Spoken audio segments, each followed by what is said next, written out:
Well, I've got bees again. I didn't have any last year. I lost all of my bees the year before last, and last year I just didn't buy any. But this spring I bought a couple of packages, and today I just divided my 2 hives into 4. This was one of the original 2 here, and I made that split off of it. And I've got a couple more over there that I did the same thing with. These are just some extra equipment. And I put these weeds in front of this 1 hive so that the bees in there would kind of come out and reorient a little bit. You know, they say move a hive 2 miles so that the workers stay with the hive, but I don't bother with that. I basically just make the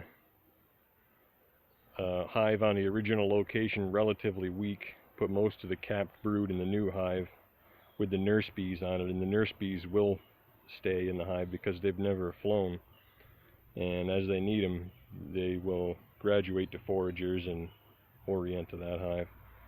But I do a method of queen rearing and making increase called the on-the-spot queen rearing method. You can Google that. I basically learned it from watching videos by a guy named Mel Disselkoen, who more or less invented it basically just by kind of looking at what guys did back in the early 1900s and kind of updating that more or less to make it a little easier. And it's a real easy way of making queens. You just take the old queen out, and what I did last time is make another little split with the queen that I take out and a frame or 2 of brood and put her in a box. But in this case, you know, I had packages of you know, just Georgia package bees, so I wanted all of my resources going into, you know, hives with new queens. So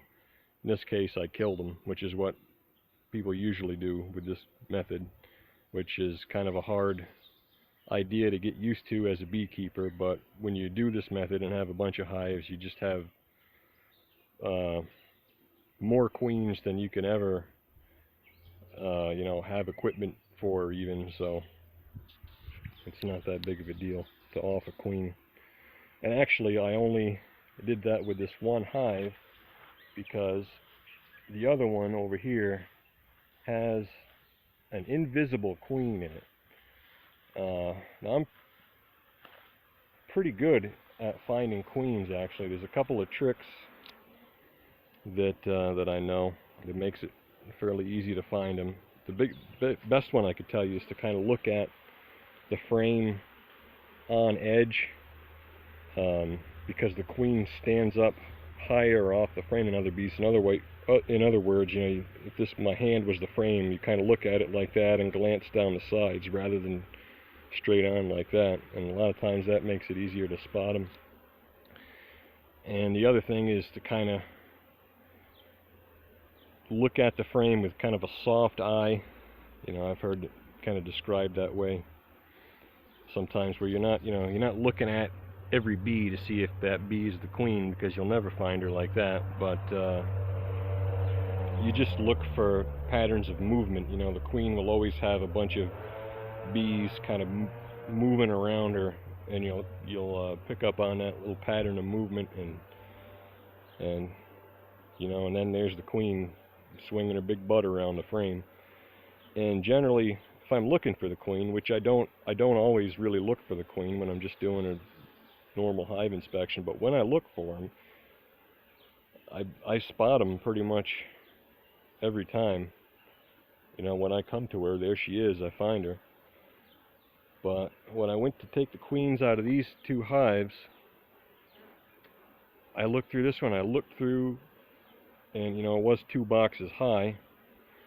Split the boxes apart, looked through one box, one frame at a time, looked through the other box, didn't see her, so then I went backwards all through them again, one frame at a time, looked through them, didn't see them. Well, I didn't see her, rather. And so I, you know, took a break on that one, went to the next hive, and bang, found her right off. As soon as I came to the frame where she was, I spotted her and chucked her in a little jar of alcohol to make some swarm lure.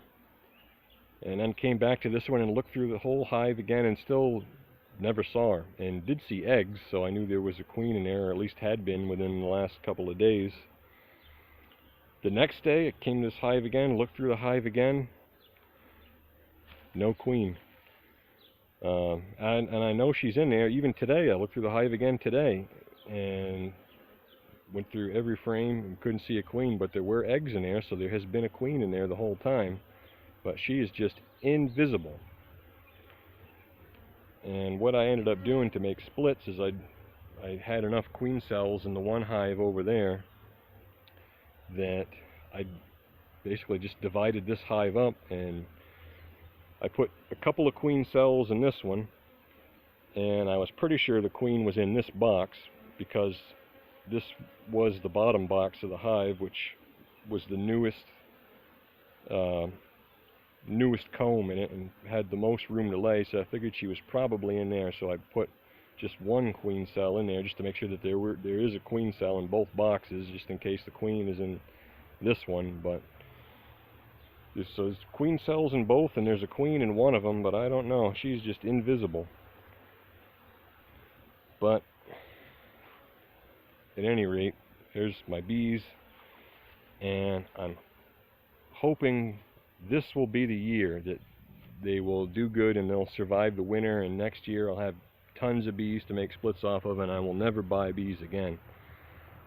All of my problems so far has been pretty much from moisture in the hive, so this year I'm just declaring war on moisture. I've come across some good ideas on moisture management, including a thing called a Vivaldi board, which is basically just a box above the inner cover with ventilation holes on the outside of it, and you put some burlap or straw or hay or something inside of it.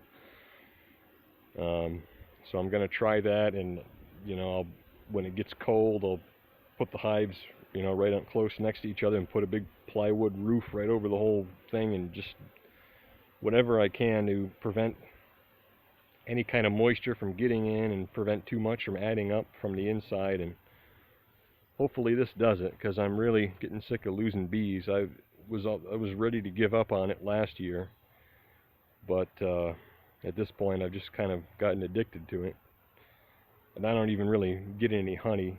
When I have bees, I'm trying to make increase and not really making much of a honey crop.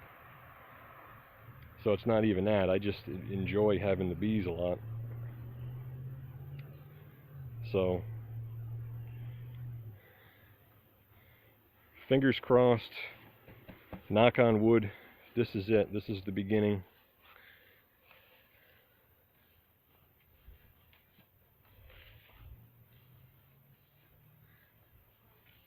Alright, thanks for watching. I'll talk to you later.